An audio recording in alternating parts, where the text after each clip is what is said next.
Hey guys, welcome back to the Reef. So today we are at our local Petco, and I came in here just to see what they had, and they actually had this nice, beautiful green Gonapora colony.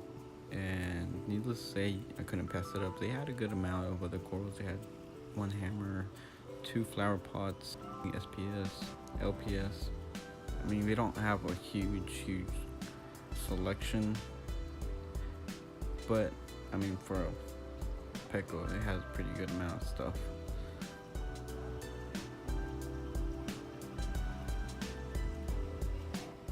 Some Cordias. So here we are back at the house, and we're just floating it to get it up to temp. You always want to float your corals just to get them up to temp, as well as drip acclimate them if you're into that. I'm not actually a big fan of the drip acclimation. Some people live by it. I personally don't. I usually just get my corals up to the temperature and then put them straight in there. I feel like it's more of a stressor, putting them in the bucket and letting them drip acclimate. I think I'm gonna place it right here between the jawbreaker and the green mushroom. Seems like a good spot.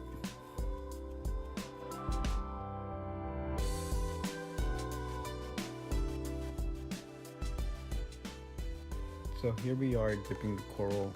I'm dipping mine in Coral RX, and you always want to dip your coral if possible.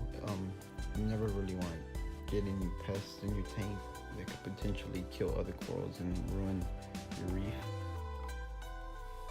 I usually dip mine for about 5 minutes, give or take, depending on the coral. You don't really want to stress it out any more than it already is, but dipping is necessary.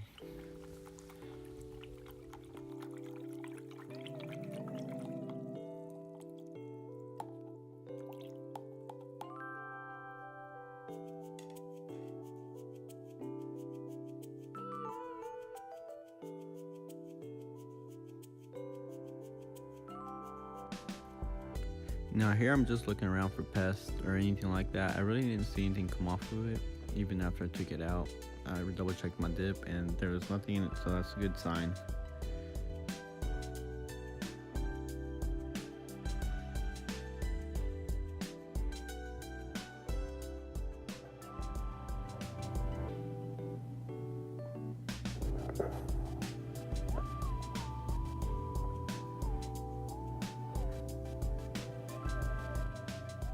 Here it is about 2 minutes after I've done put it in the tank. You can see some of the polyps are starting to peek out, so that's a good sign. And hopefully after a few hours to 24 hours they'll be all extended.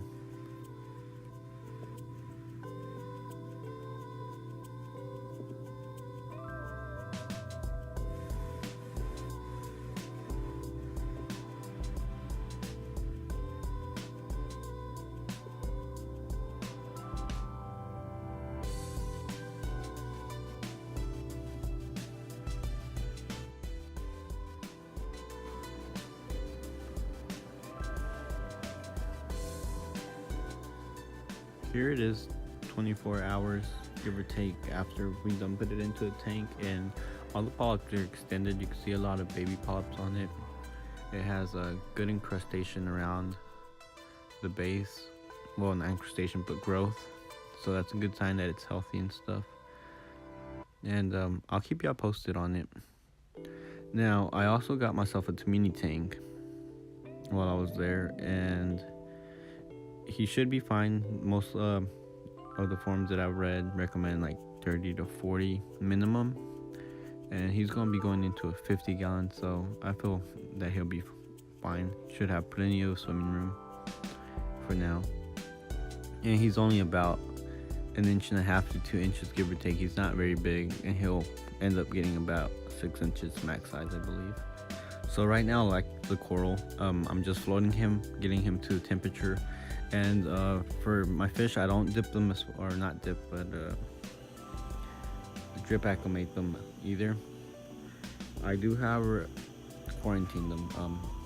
You always want to quarantine if possible, just because they can get sick or have parasites or diseases that might not show when you initially get them, it might develop after a couple of days. Like ick or marine velvet, you really don't want marine velvet. So I always quarantine them. I don't usually quarantine. This tank is actually a tank that I set up for frags, but it was up, so I might as well use it. Usually I pull out a 10 gallon or a 5 gallon and quarantine them in that. So I'll keep in here for probably a week or 2 weeks, just depending, and then we'll move them into the main tanks.